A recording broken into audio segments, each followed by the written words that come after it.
Tahukah kalian, kisah Nabi Muhammad ternyata pernah diserang oleh dukun, yang bernama Labid bin Asham. Seperti diriwayatkan As-Syaikhan dalam Bukhari dan Muslim, Nabi Muhammad pernah disihir oleh Labid al-Asham. Dikisahkan, suatu ketika Nabi Muhammad pernah membayangkan telah melakukan sesuatu, berhalusinasi mendatangi istrinya satu persatu, namun ternyata beliau tidak melakukannya. Kepada Sayyidah Aisyah, Nabi Muhammad mengatakan bahwa Allah telah memberikan jawaban atas pertanyaan yang pernah beliau ajukan. Jawaban tersebut disampaikan oleh dua malaikat. Aku kedatangan dua laki-laki, salah seorang duduk di sisi kepalaku, seorang lainnya duduk di sisi kakiku, kata Nabi Muhammad kepada Aisyah. Salah seorang malaikat yang berwujud laki-laki tersebut menjelaskan bahwa Nabi Muhammad tengah terkena sihir. Labid bin al-Asham adalah pelakunya.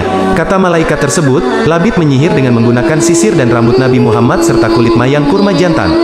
Sihir Labid ditempatkan di bawah batu di dalam sumur Zarwan. Maka keesokan harinya, Nabi Muhammad memerintahkan Ammar bin Yasir dan beberapa sahabatnya untuk mendatangi sumur Zarwan. Mereka mendapati bahwa air dalam sumur Zarwan berwarna merah kecoklatan seperti air perasaan daun pacar, sementara kepala mayangnya seperti kepala setan. Satu riwayat menyebutkan bahwa gulungan sihir tersebut dibiarkan di dalam sumur. Nabi Muhammad tidak meminta untuk mengangkatnya karena Allah telah menyembuhkannya. Beliau juga tidak suka menyebar keburukan kepada orang banyak. Nabi kemudian meminta agar sumur Zarwan ditutup. Sementara riwayat lain menyebutkan bahwa gulungan sihir tersebut diangkat dari dalam sumur. Setelah dibakar, buhul tersebut memperlihatkan tali dengan 11 simpul yang susah untuk dibuka. Pada saat itu, turun wahyu surat Al-Falaq dan Anas, Muawizatain, kepada Nabi Muhammad.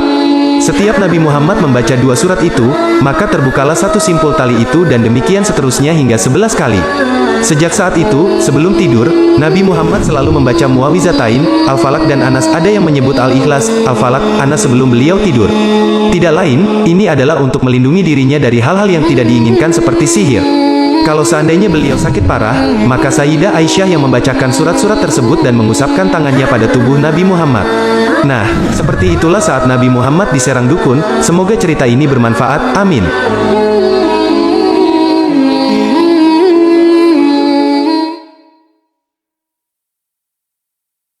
Tahukah kalian, inilah yang dilakukan ribuan malaikat untuk kita, umat Rasulullah. Rasulullah Muhammad SAW, pada suatu ketika bersabda, demi Allah yang jiwaku dalam genggamannya. Sesungguhnya Qul Huwallahu Ahad itu tertulis di sayap malaikat Jibril. Allahu Somad itu tertulis di sayap malaikat Mikail. Lam Yalid walam Yulad tertulis di sayap malaikat Israil. Walam Yakulahu Kufuwan Ahad tertulis di sayapnya malaikat Israfil. Ketika Rasulullah Isra ke langit, baginda Rasulullah melihat Arasy di atas 360.000 pilar dan jarak antara satu pilar ke satu pilar yang lain adalah 300.000 tahun perjalanan. Pada setiap pilar itu terdapat padang pasir yang jumlahnya 12.000 dan luasnya setiap satu padang pasir itu seluas dari timur hingga ke barat. Pada setiap padang pasir itu dapat 80.000 malaikat yang kesemuanya membaca surat Al-Ikhlas.